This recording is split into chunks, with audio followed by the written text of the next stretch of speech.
Selamat malam. Selamat malam. Ini kurang gede itu. Bentar. Nah, wes, oke. Apa tuh? Bab 6. Eh, Bertani atau tidak bertani? bertani atau tidak bertani? Ini, ya, ini bukunya ya. Oke.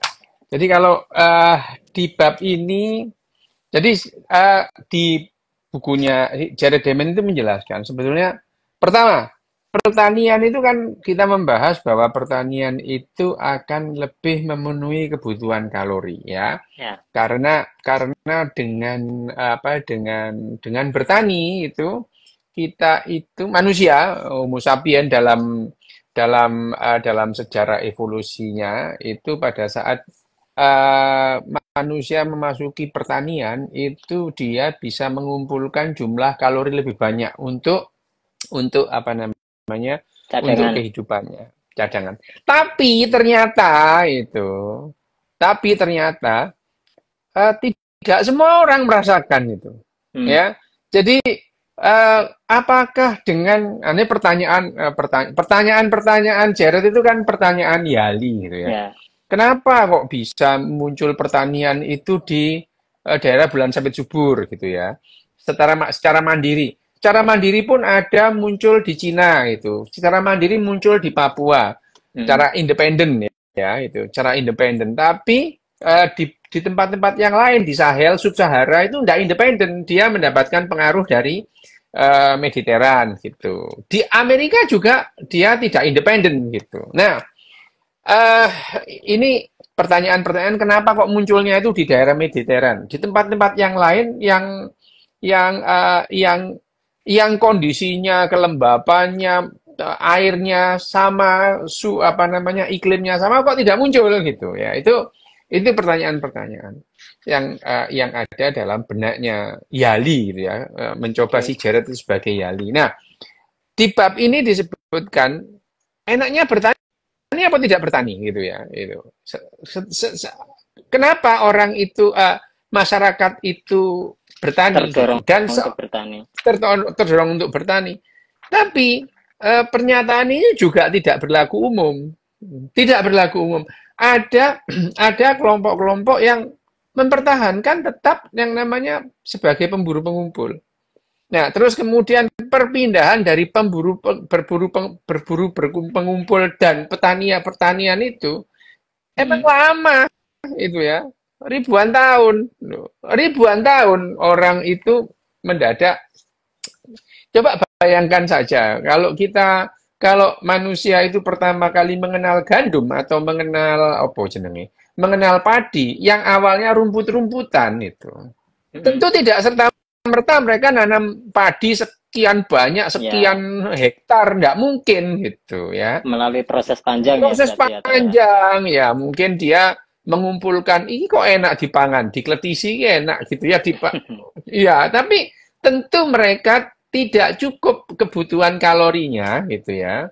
Tidak cukup kebutuhan kalorinya dengan misalnya nanem atau makan beberapa helai ya kan rumput dikumpulkan gitu Hmm. ya dimakan itu gandum atau padi gitu atau beras itu dimakan tentu tidak apa namanya tidak tidak semudah itu tidak tidak segampang itu terus mereka berubah dari yang namanya pemburu Pemburu pengumpul ke pengumpul. pertanian gitu. Nah, tentu ada yang memaksa mereka gitu. Tentu ada yang memaksa mereka untuk mendiami. Tapi gini ya, jangan lupa.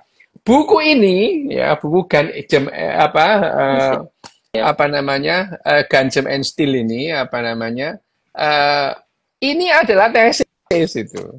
Tesisnya dia yang 3.500 lebih halaman itu. Disingkat menjadi pirogi. Hampir Jadi sekitar 700-an. hampir 700 halaman. Kalau dalam buku aslinya itu yang berbahasa Inggris itu 480 sekian halaman. Ya itu. Tentu saja Jared Diamond itu meringkas dengan bahasa tentu saja bahasa bahasa bahasa apa itu bahasa populer ya bahasa populer yang tentu saja mempunyai banyak kelemahan, itu ya, itu. Mempunyai banyak kelemahan. Tentu ada yang tidak bisa disampaikan Jared Diamond yang ada dalam tesisnya, gitu. Termasuk menceritakan bab ini, gitu. Ada juga kritikan terhadap tulisan Jared Diamond itu tidak bebas kritikan, gitu ya. Ada seorang anak muda yang menguliti bukunya Jared gitu ya. Terutama bukunya yang ada. Nanti kan kita bahas bukumu yang ketiga apa namanya? Yang apa namanya?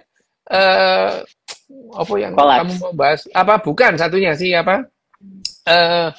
Apa yang kita bahas? Yang terakhir kan kamu bahas, kita habis bahas kolab terus bahas si sopo namanya itu Beval. Bevel itu dikulitin ya, Bevel itu. Bevel yang tapi ya pada dasarnya anak ini menguliti semua bukunya Jared gitu. Tapi sekali lagi baik yang namanya Guns and Steel, The World Until Yesterday, Collapse atau Upheaval itu adalah hasil riset gitu. Hasil pengamatannya dia gitu ya. Sama dengan ini bahwa yang namanya analisa dari tesisnya si Jared itu tentu saja dengan hipotesanya dia berusaha membuktikan bahwa hipotesanya ini benar gitu. Ya itu. Tentu saja Jared itu berusaha membuktikan bahwa hipotesanya ini benar. Sama dengan yang namanya pertanian sekarang ini di bab ini. Di bab ini aku baca sih keseluruhan tesisnya itu. Baca gitu. Ya memang rumit ya namanya tesis itu ya. Baca keseluruhan tesisnya Jared itu aku baca. Nah, tentu saja dalam setiap bab itu ada kelemahan itu. Ini ada Togok Tejo Mantri. Mas Togok itu kalau minggu nggak bisa itu. Minggu nggak bisa, minggu malam nggak bisa ya. Kita mau lanjutin itu ya. Itu. Nah, di bukunya ini ya memang secara umum karena ya secara singkat. Setiap bab kan singkat dalam buku ini, memandang pendek termasuk bab yang ke-6 ini. Itu kenapa menjadi petani atau tidak menjadi petani gitu ya gitu. Karena diteliti juga hasil penelitian bahwa setelah berubah menjadi masyarakat pertanian, apakah manusia itu mendapatkan makanan lebih banyak atau kalori lebih banyak? Enggak itu. Malah rata-rata orang mendapatkan kalori lebih sedikit itu. Rata-rata orang ya. Rata-rata orang mendapatkan kalori sehingga dalam waktu 200.000 tahun dalam waktu 2000 tahun, dalam waktu 2000 tahun, ukuran petani itu lebih kecil daripada ukuran pemburu pengumpul gitu ya, gitu. Lebih kecil gitu. Ya ini adalah hasil hipotesa dan tesisnya si Jared Diamond bahwa setelah menjadi petani, bukannya manusia itu lebih sehat gitu. Enggak. Mereka itu lebih gampang sakit. Kenapa? Karena dia kumpul ternak gitu ya. Kumpul ternak itu. Ternaknya itu tidak dikandangin di tempat lain, di dekat-dekat tempat tidurnya dia itu, samping kamarnya dia gitu. Nah, di sini juga diberitahukan ternyata tidak semua orang beralih ke pertanian. Ada yang tetap mempertahankan sebagai pemburu pengumpul, tetap dia gitu. Ada yang kemudian dia itu pertaniannya itu pertanian yang arang-kading gitu ya. Dia datang ke suatu tempat, dia membersihkan tanaman-tanaman tertentu dari pengganggu-pengganggunya, dari gulmanya itu. Jadi misalkan ada sagu gitu ya, kalau di Papua sagu.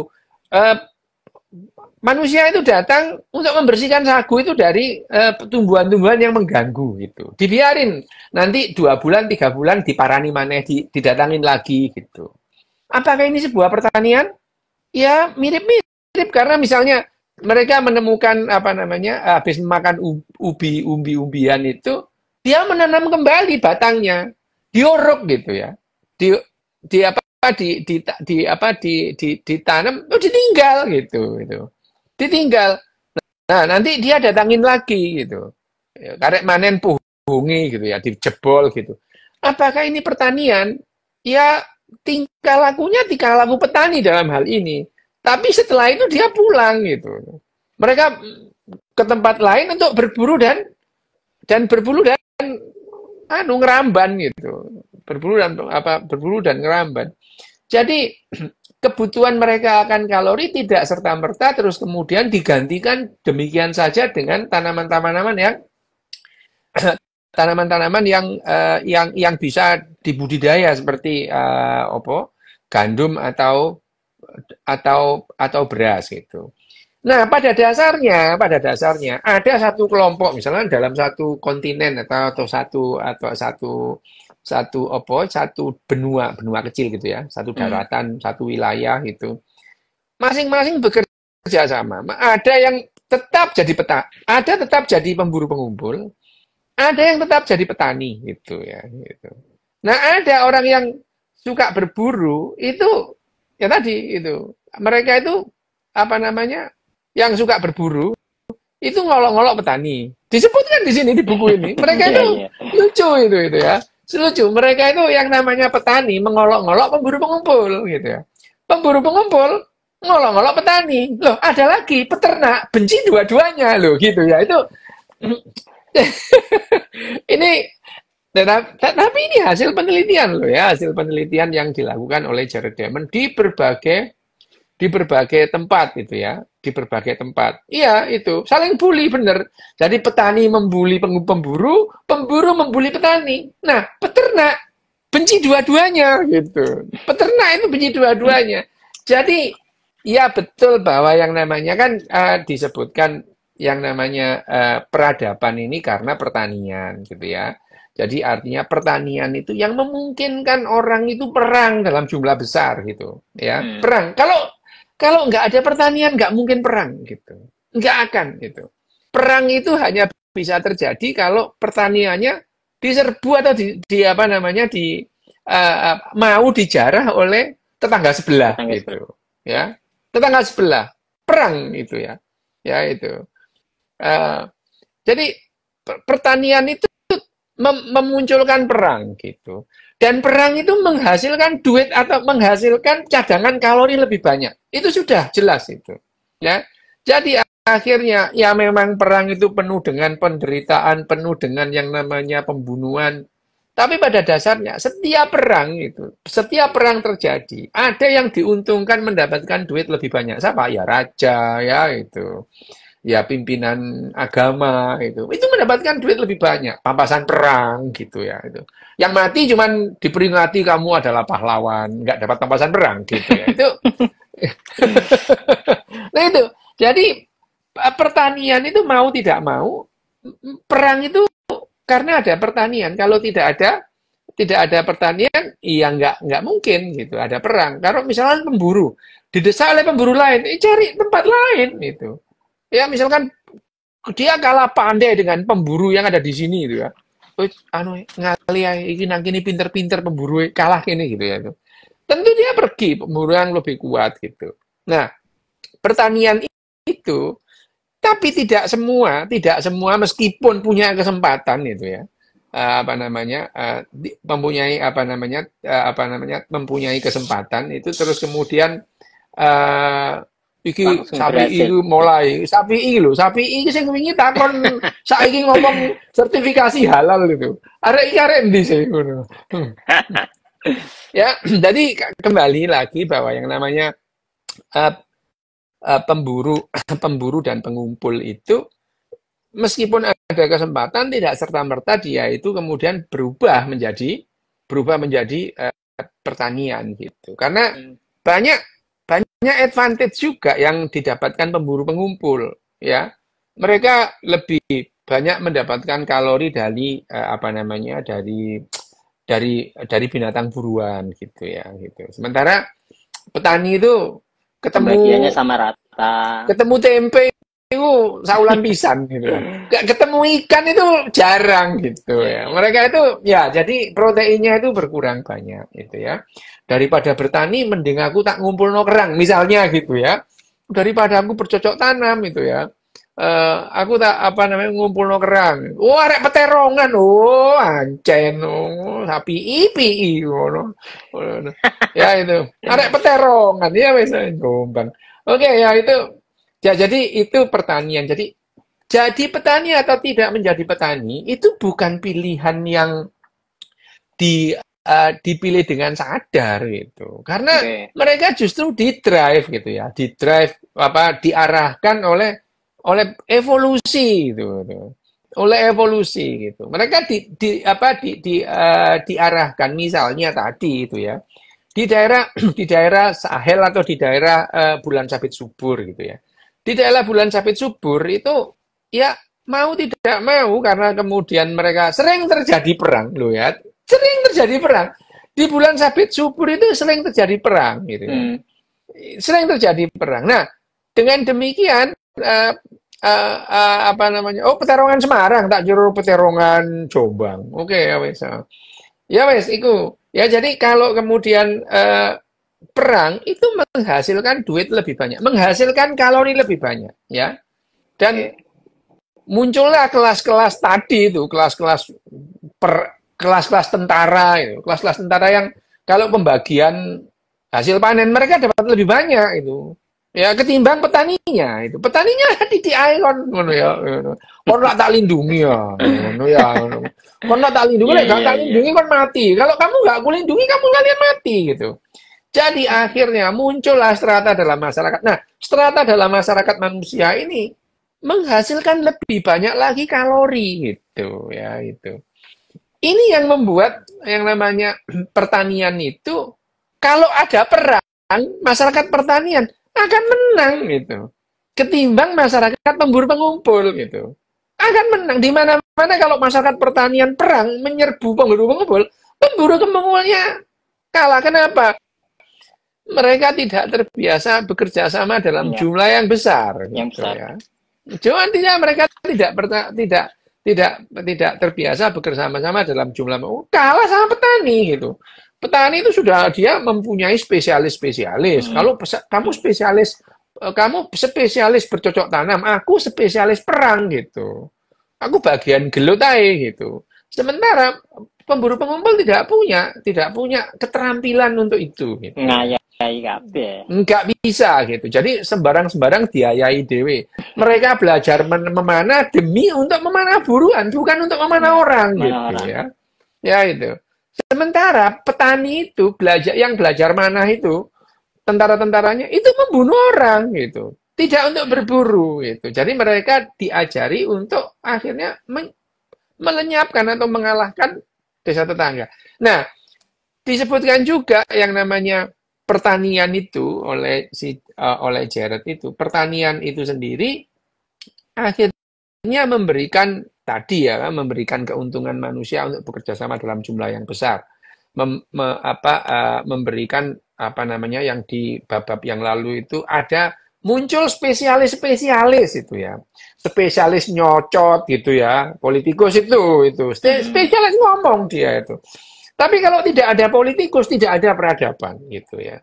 Jadi ya semuanya itu bermanfaat. Sebetulnya petani, politikus itu bekerja sama gitu. Itu bekerja sama dalam bentuk yang saling memusuhi. Itu kerjasama loh ya. Jangan lupa. Saling bermusuhan itu adalah bentuk kerjasama. Iya, saling membuli, saling yang satu dieksploitasi, yang satu dieksploitasi, ya. Yang satu mengeksploitasi, yang satu dieksploitasi. Itu adalah bentuk kerjasama, gitu. Ya, gini, jangan diartikan bahwa yang namanya politikus itu terus kemudian kerjanya cuman cuman ngomong aja, gitu, ngomong aja. Loh, lah memang spesialisasinya dia itu ya. Kalau tidak ada politikus, petani-petani tidak bisa disatukan gitu. Dan tidak mungkin ada pertanian yang kuat gitu. Jadi ini adalah bentuk kerjasama bahwa itu nanti memunculkan elit-elit pemalas. Loh, elit-elit pemalas itu yang kemudian dia punya waktu luang terus mikir jadi filsuf gitu ya itu. Ya, membuat cerita-cerita aneh gitu ya. Cerita-cerita aneh dikonsumsi oleh petani, petaninya tenang. Loh ya gitu. Sebetulnya ini kerjasama gitu ya Iya, itu. iya, iya. Ya itu.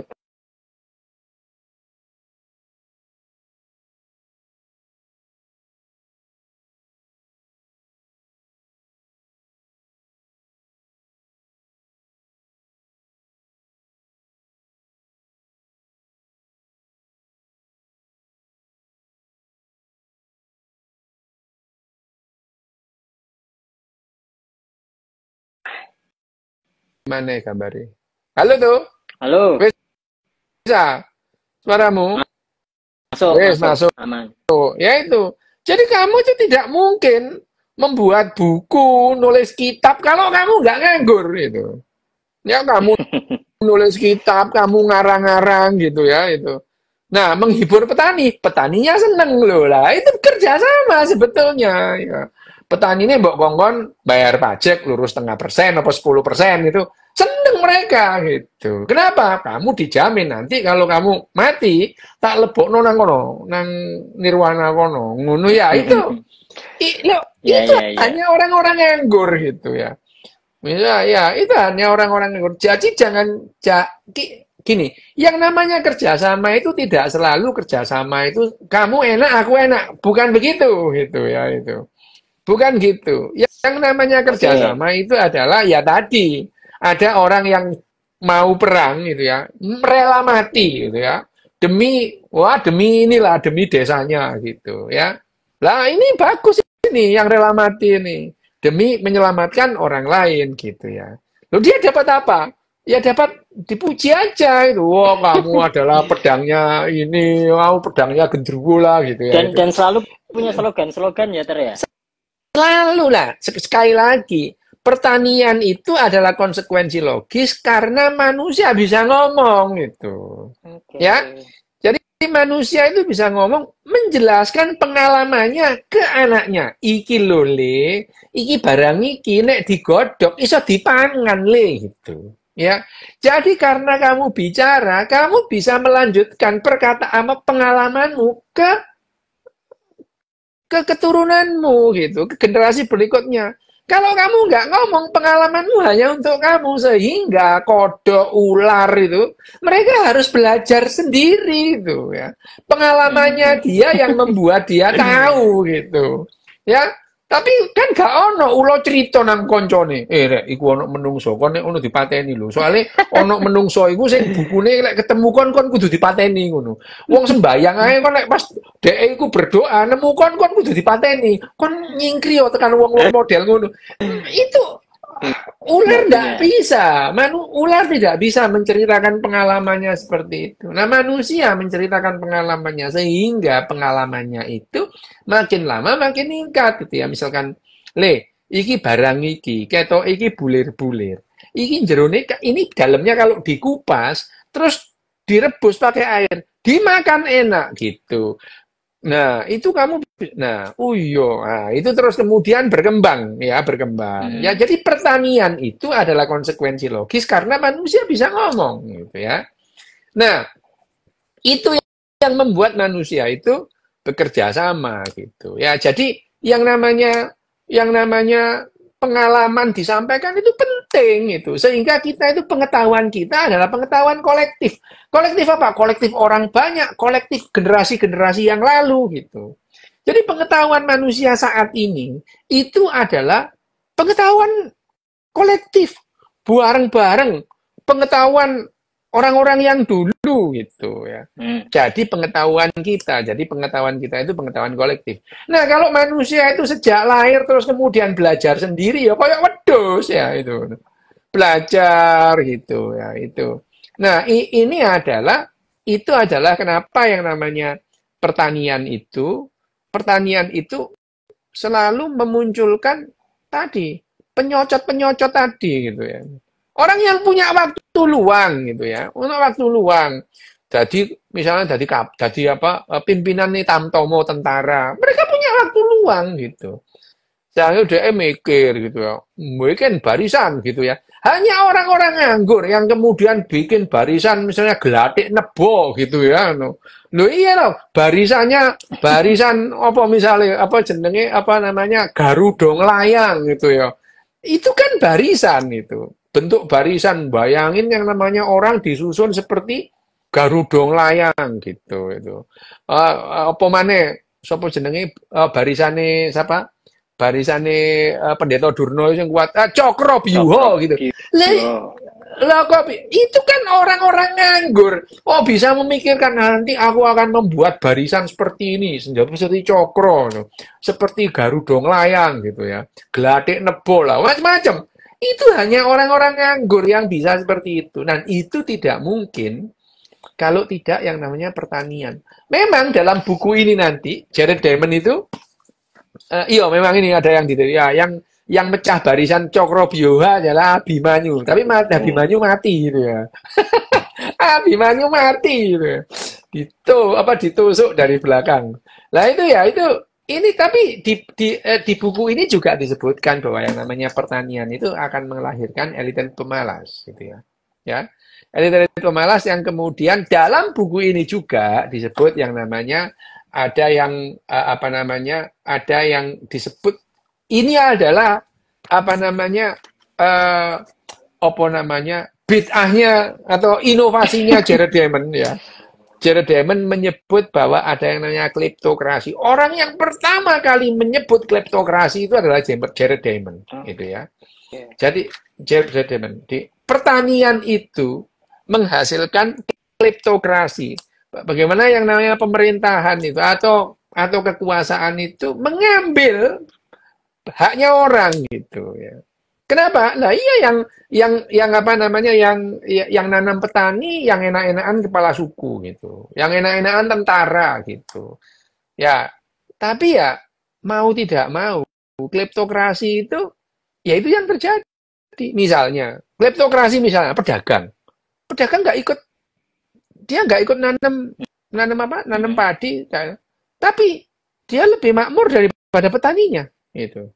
Ya, ya. Ini adalah bentuk dari kleptokrasi, gitu. Jangan dianggap bahwa yang namanya kleptokrasi itu hanya memberikan advantage yang lebih banyak pada yang namanya kepala suku, anaknya kepala suku, elit agama, enggak, itu. Pedagang juga gitu. Itu. Pedagang itu tidak ikut menanam. Tidak ikut menanam itu. Ya, tidak ikut menanam itu. Nah, tidak ikut menanam, dia menjual gitu, menjual gitu. Ya, akhirnya ya ini bukan barangku tak dol gitu ke orang lain gitu ya. Saat aku jual ke orang lain, aku beli ke petani harga 10, aku jual 25 gitu. Ini adalah bentuk yang namanya kleptokrasi. Jadi kleptokrasi jangan ya klepto itu nyolong sih, artinya klepto itu nyolong.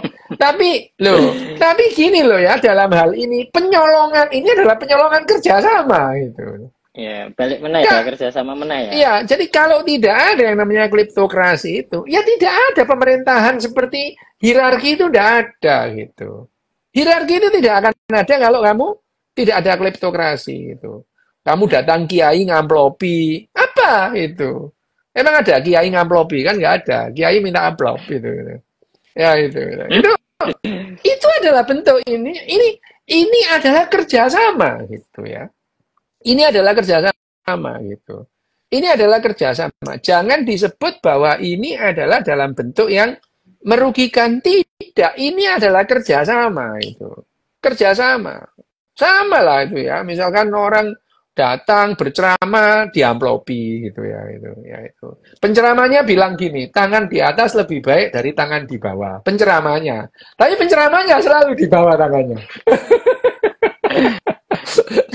Ya gitu. Nah, ini loh, tapi ini adalah kerjasama gitu. Kerjasama. Jadi jangan dibilang bahwa kita seringkali berpegang pada orang yang mendapatkan lebih, itu adalah mereka yang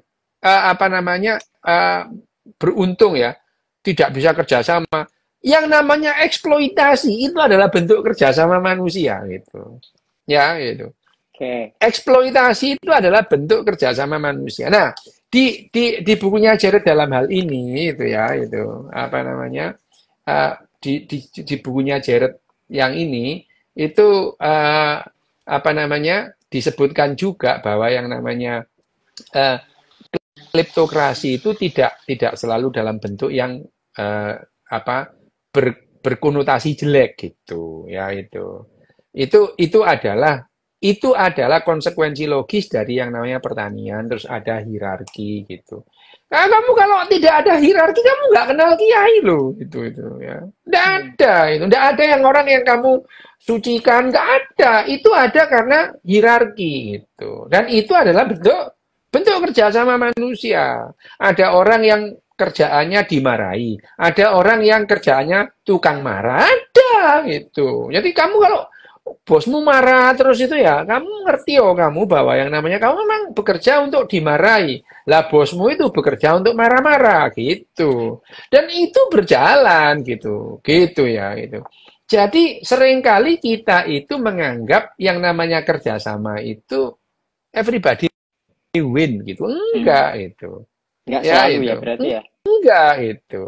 Yang win dalam hal ini, yang win adalah spesies kita itu. Oke. Win gitu ya. Keuntungannya Dalam keuntungan spesies, populasi manusia. dalam populasi manusia gitu. Akhirnya yang namanya ya sama lah tuh gitu itu. Kamu kalau datang ke kiai, kiai ngamplopin kamu, itu kiai sakti tenan gitu.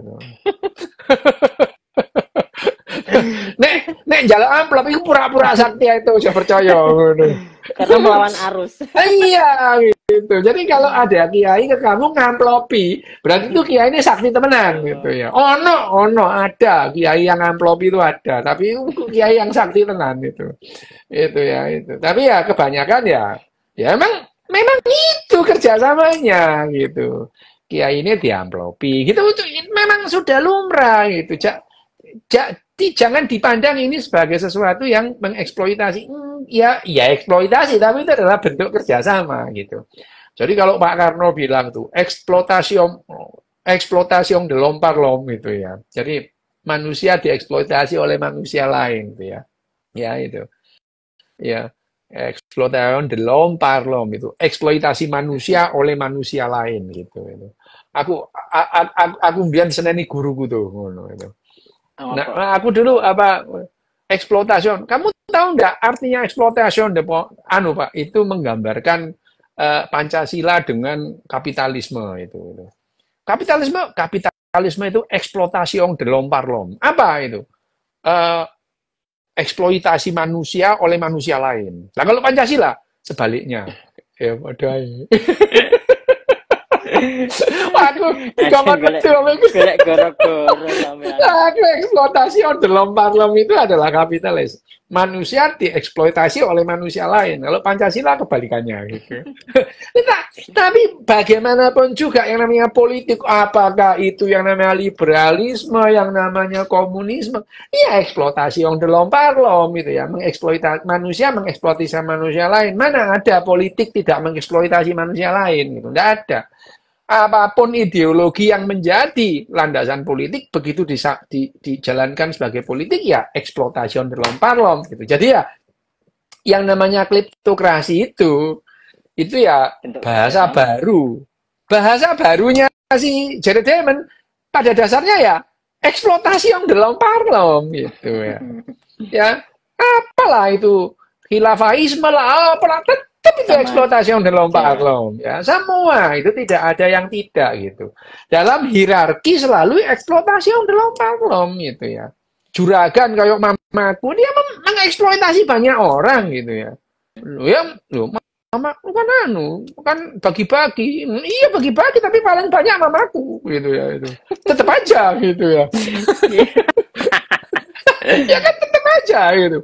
Mamaku juragan itu wah pegawainya dikasih kan baginya tapi yang tetap boleh paling banyak ya tetap mamaku kan itu adalah eksploitasi lom. Jadi yang namanya yang namanya eksploitasi manusia oleh manusia lain dalam hal ini adalah bentuk kerjasama ya dalam spesies dalam populasi gitu. Jadi Kalau kita tadi berbicara mengenai balik lagi kepada petani atau tidak menjadi petani, gitu ya. Petani atau tidak menjadi petani, tujuannya adalah itu tadi. Bagaimana dalam satu populasi, misalnya pemburu pengumpul, yang enggan ya, enggan. Mereka tetap egaliter, wis gak apa-apa gitu ya. Kita kelompok cikik-cikik dikit nggak apa-apa gitu. Tapi itu pun tidak tanpa disadari. Yang penting mereka makan gitu ya. Yang penting mereka makan. Pemburu pengumpul, lah daripada aku nanam padi, aku berburu kerang aja, langsung bisa aku makan gitu ya. Ngambil buah langsung bisa aku makan gitu. Daripada nungguin ini padi belum tentu 3 tahun, 3 bulan lagi tumbuh gitu. Ya. Tetapi spesialis-spesialis pertanian muncul secara bertahap gitu. Secara bertahap. Nah, menjadi atau tidak menjadi petani itu bukan pilihan yang disadari itu. Itu adalah diarahkan oleh banyak faktor itu, faktor politik ya, politik mau entah itu politik kecil itu atau enggak itu adalah apa namanya itu adalah bentuk kerjasama dari spesies yang namanya manusia. Hanya saja ini tidak ditekankan oleh Jared ya. Persoalan ini tidak ditekankan oleh Jared. Yang biasa ngomong begini adalah Richard Dawkins gitu. Ya, jadi Richard Dawkins itu tidak melihat kepentingan dari kepentingan si A, si B, petani atau kepentingan politikus, tidak. Dia melihat dari sudut evolusi dari spesies gitu. Nah, tapi yang namanya sekali lagi manusia berkembang karena faktornya banyak gitu ya. Faktornya banyak sehingga menjadi petani atau tidak menjadi petani itu tidak ada faktor tunggal. Tidak ada faktor tunggal. Faktornya pasti banyak gitu ya. Tapi lebih itu dominan nanti, mana, Der? Yang mana? Maksudnya lebih peran pilihan manusia itu lebih besar pilihannya atau pilihan untuk menjadi petani atau faktor lingkungan. Karena gini, karena perang itu makin meluas gitu ya. Perang itu makin meluas sehingga memaksa orang bertani. Memaksa orang bertani. Karena gini ya, perang itu makin meluas. Kita kalah terus kenapa ya? Mereka itu kok menang gitu ya. Oh, mereka punya teknologi, mereka punya kebiasaan. Saya ngikuti kebiasaan mereka gitu. Contohnya diadopsi. Itu yang tadi yang namanya pertanian itu ada pertanian yang independen ya, yang mandiri yang seperti mandiri, di Sahara, di bulan sabit subur itu adalah itu adalah dia itu mandiri. Di Cina juga mandiri, Papua juga mandiri. Tapi di Sahel, di Sub-Sahara itu dia terpengaruh oleh kebiasaannya orang-orang bulan sabit subur gitu ya. Jadi mau tidak mau mereka mengumpulkan. Bagaimana caranya mengumpulkan banyak orang? Ya bertani gitu ya. Ya bertani gitu. Itu yang coba disampaikan oleh Jared di bab ini. Tapi untuk menjadi petani itu tidak diarahkan itu ya. Berarti ada orang yang yang tidak mandiri berarti itu pilihan untuk mengadopsi itu tadi. Ya terpaksa aja itu. Terpaksa. Faktor misalnya ini mau tidak mau gitu ya. Mau tidak mau kita harus punya misalkan gini. Mereka itu bisa bertahan perang karena mereka punya makanan persediaan. Gimana caranya? Mereka bertani gitu. Oh, berarti kita kalau mau perang sama mereka ya harus begitu. Itu. Punya cadangan sumber daya lebih banyak. Belum lagi ada misalkan dalam kelompokmu orang yang mikir, oleh pertanian aku bisa jadi kepala suku, aku bisa nganggur lah. Kan selalu ada orang-orang kayak gitu dalam kelompokmu itu. Selalu ada gitu. Ada yang gitu itu ya. Nah, itu yang menyebabkan yang namanya pertanian itu akhirnya ya menjadi pilihan yang bagus gitu ya. Meskipun ada yang tetap mempertahankan kebiasaannya bertani tapi separuh gitu. Tapi orang-orang yang begini cepat atau lambat tergusur gitu. Tergusur. Nah, itu kan selalu ada orang yang bertahan kan, Ter? Ada. Iya kan? Ada itu, dalam jumlah kecil tempat yang terpisah gitu. Ya.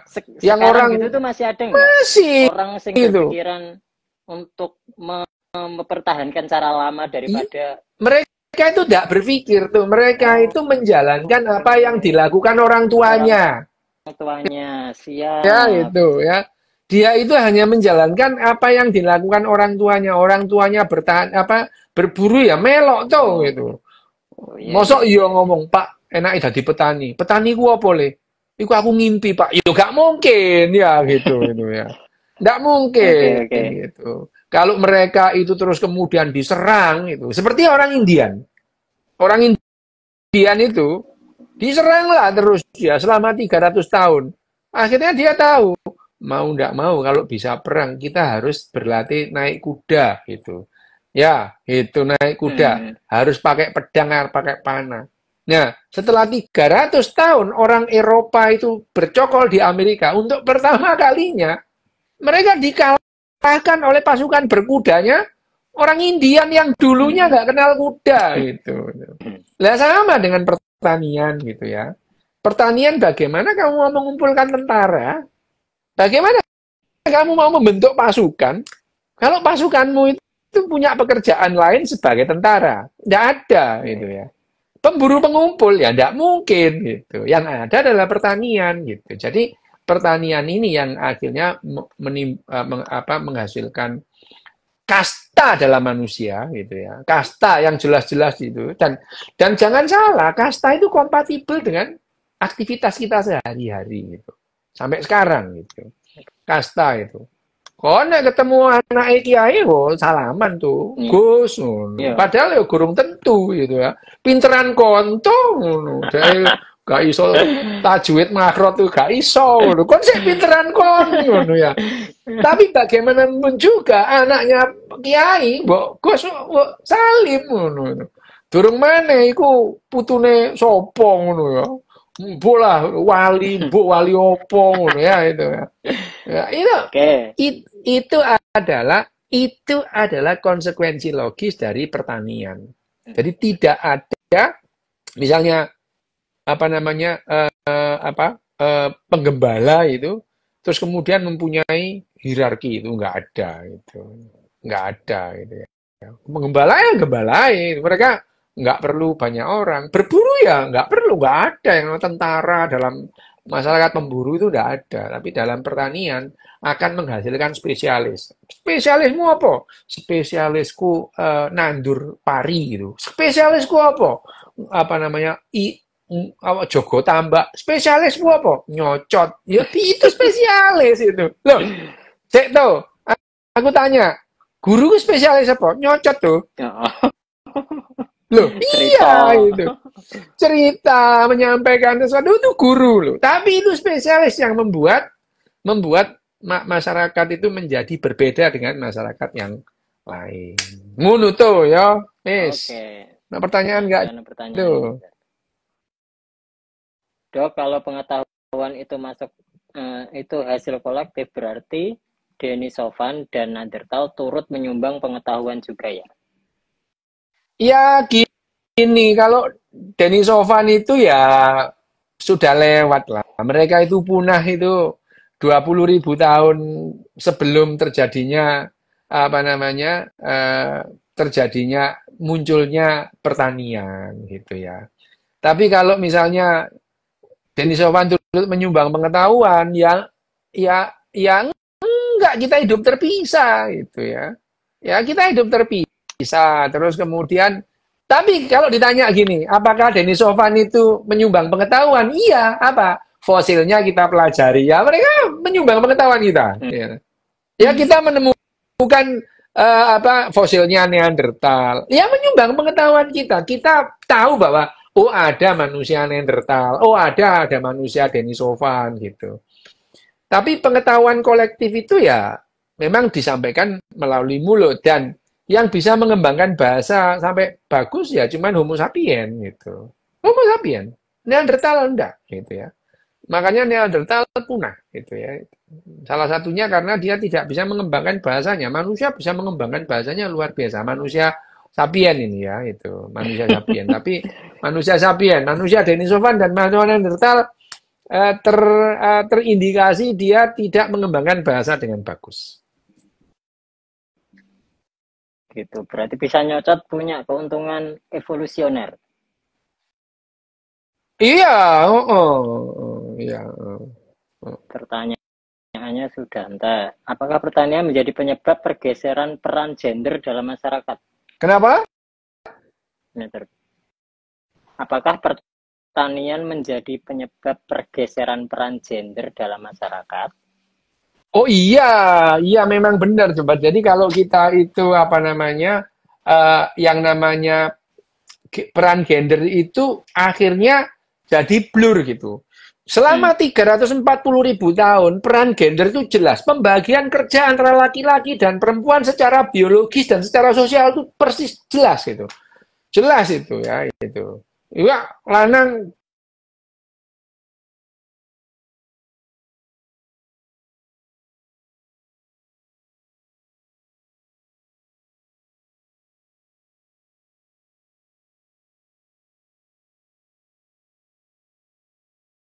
beda ya, gender dengan jenis kelamin. Gender dan jenis kelamin itu dua hal yang berbeda. Nah, gender dalam hari ini karena laki-laki dan perempuan dalam waktu 340.000 tahun sejarah Homo sapiens itu punya pembagian yang tegas itu ya. Sehingga gender itu juga hampir tegas gitu ya, hampir tegas itu ya. Homo Neanderthal kelemar-kelemar, ditinggal aja wong iki nggak iso berburu ngono ya gitu. Buah iki ngono. Iki golekan opo iki gitu ya, misalnya gitu ya. Jadi itu tapi dan kemudian pertanian itu akhirnya bergeser itu, bergeser. Terus ada perempuan yang jadi prajurit itu. Sri Kandi misalnya gitu ya. Ya, itu. Ya, jadi akhirnya peran gender itu tidak strict seperti laki-laki dan perempuan gitu. Pada masyarakat pertanian. Dok, kalau manusia terus berevolusi sehingga sapiens yang sekarang bentuknya kayak gini, apakah 10 juta yang akan datang bentuk manusia mungkin akan berubah seperti Rafathar atau jenis baru Lah ya evolusi? enggak tahu. Entenono 10 juta tahun yang akan ya enggak tahu kok tanya saya gitu. Ya enggak tahu kok tanya saya gitu. Mas, mulai bleber ini bosku. Wes toh, aku katanya ambek iki iki Siap. jam 9 ya. Oke. Oke, ya oke. 7 dilanjut kapan lagi. Oke. Assalamualaikum. Terima kasih teman-teman.